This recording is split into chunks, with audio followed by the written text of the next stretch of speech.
Guys, this is सरफे and welcome to my YouTube channel. तो फिलहाल अभी हम लोग पढ़ने वाले हैं परसेंटेज कंपोजिशन। जैसा कि आप सभी जानते हो कि परसेंटेज कंपोजिशन का मतलब होता है क्या, इन 100 में फाइंड किया जाता है। जैसे हम लोग परसेंटेज फाइंड करते हैं ना, वैसे ही किसी कंपाउंड में जो कंपाउंड एलिमेंट से बना होता है तो उसके ईच एलिमेंट का परसेंटेज हम कैसे फाइंड करेंगे, आज उसी टॉपिक को हम लोग डिस्कस करने वाले हैं। तो वीडियो बहुत ही इंटरेस्टिंग होने वाला है। कंडीशन यह है कि आप हमारे साथ बने रहिएगा और साथ ही चैनल पर नए हैं तो सब्सक्राइब कर बेल आइकन को प्रेस करिए। तो आइए अपना वीडियो स्टार्ट करते हैं। तो आपको मैं बताना चाहूंगा, पहले सबसे पहले हेडिंग लिख देते हैं, परसेंटेज कंपोजिशन। परसेंटेज कंपोजिशन आपको मैं बताना चाहूंगा कि परसेंटेज कंपोजिशन में हम लोग किस टॉपिक से की बात करना चाह रहे हैं। तो जैसा कि आप सभी जानते हो कि मॉलिक्यूलर मास हम लोग किसी मॉलिक्यूल का फाइंड करते हैं। मतलब कहने का सेंस क्या है कि मॉलिक्यूलर मास मॉलिक्यूल का फाइंड करते हैं बेशक, और दो एटम्स या मॉलिक्यूल्स मिलकर एक कंपाउंड का फॉर्मेशन होता है।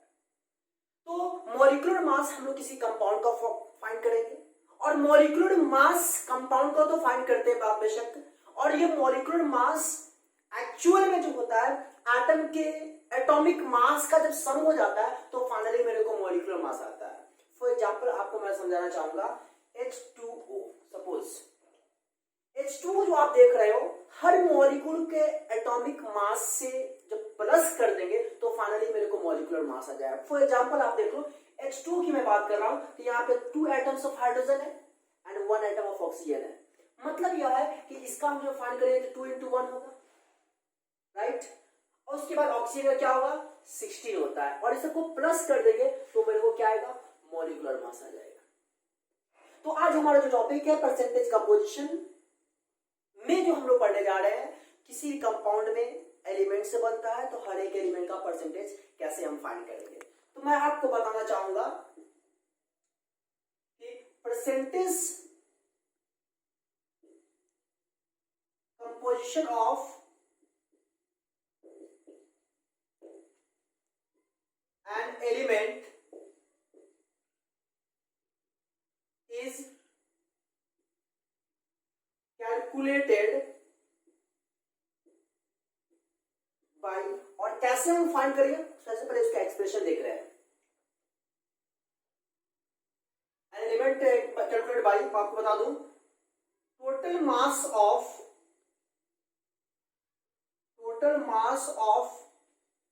the element by molecular mass. Molecular mass मतलब मास का क्या मतलब कि एक मोल जो होगा वह मॉलिक्यूल या कोई कंपाउंड उसका मास, यानी कि सिंपल सी बात है, उसको कह सकते हैं शॉर्ट में मॉलिक्यूलर मास। और परसेंटेज की बात होती है तो हम लोग सिंपल सी बात है 100 से मल्टीप्लाई करते हैं। ये हमारा किसी भी कंपाउंड में जो एलिमेंट होगा उसका आप परसेंटेज फाइंड करोगे तो by the help of this expression. For example तौर पे मैं आपको बात बताना चाहूंगा, सपोज एक क्वेश्चन हमारे पास है, क्योंकि ऐसे टॉपिक को समझने के लिए क्वेश्चन से ज्यादा समझना आसानी फील होता है। तो आइए क्वेश्चन की मैं बात करूं तो क्वेश्चन है क्या, what is the percentage composition of calcium in calcium carbonate CaCO3। अब हमें मालूम करना है कि कैल्शियम कार्बोनेट में कैल्शियम कितना परसेंटेज है, क्योंकि आप सभी जानते हो कि कोई भी कंपाउंड जो फॉर्म करता है दरअसल एलिमेंट से मिलकर बनता है। तो उस पूरे कंपाउंड में किस एलिमेंट का कितना परसेंटेज है टोटल का, ये अगर हमें फाइंड करना है तो हम लोग इस एक्सप्रेशन से फाइंड कर सकते हैं। तो मेरे को इस क्वेश्चन में कैल्शियम कार्बोनेट एक आपका कंपाउंड है, 1 मोल ऑफ कैल्शियम कार्बोनेट है, और इसमें मेरे को कैल्शियम का परसेंटेज फाइंड करना है। तो जरा गौर फरमाइएगा, सबसे पहले इसका मॉलिक्यूलर मास फाइंड कर देते हैं। Molecular mass of CaCO3। Molecular mass of CaCO3 आप फाइंड करोगे कैसे, कैल्शियम है पहले, तो कैल्शियम है तो 40 प्लस फिर कार्बन, तो कार्बन का एटॉमिक मास 12 प्लस ऑक्सीजन यहाँ पे 3 एटम और 1 एटम ऑफ ऑक्सीजन होता है 16, तो जाहिर सी बात है यहाँ 3 एटम है तो 3 इंटू 16। आप जब इसको सॉल्व करोगे तो 40 प्लस 12 प्लस 48, फाइनली आपका आएगा 100 ग्राम पर मोल। ये आपका मोलिकुलर मास आ गया। मेरे को फाइंड क्या करना है, परसेंटेज ऑफ कैल्शियम। तो यहां लिखे क्या, परसेंटेज ऑफ कैल्शियम इक्वल क्या होगा, total mass of that element. तो कैल्शियम का मास कितना आप जान रहे हो, इसमें इस पूरे कंपाउंड में कैल्शियम का मास कितना होगा 40, सिंपल सी बात है। तो 40 बाई मॉलिक्यूलर मास कितना 100, और परसेंटेज निकालना है तो क्या करेंगे 100 से मल्टीप्लाई करेंगे, this will be cancel out. Finally जो आपका आएगा क्या आएगा 40%, और इस तरीके से हमारा ये आंसर आ गया। सपोज इसमें अगर आपको फाइंड करना हो कार्बन का, अगर फाइंड करना होता तो कार्बन का फाइंड करने के लिए क्या करते हैं, सिंपल सी बात है कि क्या होता है, कार्बन का अगर हम परसेंटेज फाइंड करना चाह रहे हैं तो कार्बन आपका क्या हुआ 12 बाई टोटल मास कितना, मतलब मॉलिक्यूलर मास कितना 40 इंटू 100, फिर इसको आप सॉल्व करोगे वो आपका आ जाएगा। बातें समझ में आ रही है। तो इस तरीके से किसी भी कंपाउंड में percentage composition of element find हम लोग इस तरीके से करते हैं। उम्मीद है बातें आपको क्लियर समझ में आ रही होगी। चलिए कुछ और एग्जांपल देख लेते हैं, और आपको मैं इस टॉपिक से रिगार्डिंग और भी कुछ क्वेश्चन दूंगा जो आप होमवर्क पे बनाओगे। उससे पहले थोड़ा सा मैं आपको बातें समझाना चाह रहा हूं कि मॉलिक्यूलर मास हम लोग फाइंड करते हैं तो मॉलिक्यूलर मास किस पे डिपेंड किया, एटॉमिक मास पे डिपेंड करेगा। एटॉमिक मास कैसे समझते हैं, याद करिए बचपन में हम लोगों ने पढ़ा था 1 to 20 एलिमेंट्स का। मैं ये बार बार बात इसलिए कह रहा हूं कि ये बहुत ही इंपॉर्टेंट है। अभी तो आपके लिए जरूरी है ही, साथ ही आप जब बड़े क्लास में जाओगे तो वहां भी आपको देखने को मिलेगा।